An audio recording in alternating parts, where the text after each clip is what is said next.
ತುಂಬಾ ಅದ್ಭುತವಾದ ಕವನ ಸಂಕಲನ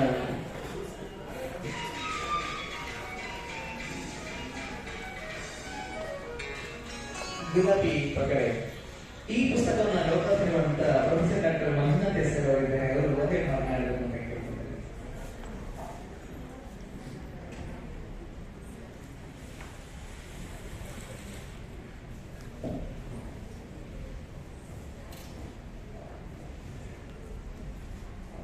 ಎಲ್ಲರಿಗೂ ನಮಸ್ಕಾರ. ರಾಜ್ಯೋತ್ಸವದ ಹಾರ್ದಿಕ ಶುಭಾಶಯಗಳು.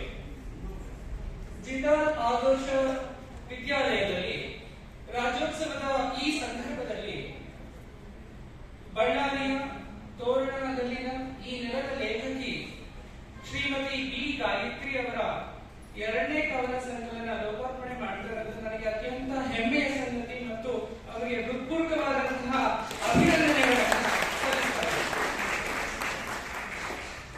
ರಾಜ್ಯೋತ್ಸವದ ಈ ಸಂದರ್ಭದಲ್ಲಿ ಕನ್ನಡ ನಾಡು ಮತ್ತು ನುಡಿಯ ಬಗ್ಗೆ ಅಭಿಮಾನವನ್ನ ತೋರಿಸಬೇಕಾದದ್ದು ಪ್ರತಿಯೊಬ್ಬರ ಕರ್ತವ್ಯವಾಗಿದೆ. ಕನ್ನಡ ನಾಡು ಮತ್ತು ನುಡಿಗೆ ಶತಶತಮಾನಗಳ ಇತಿಹಾಸವಿದೆ. ಕನ್ನಡ ಭಾಷೆ ಸುಮಾರು 2000ಕ್ಕೂ ಹೆಚ್ಚು ವರ್ಷಗಳ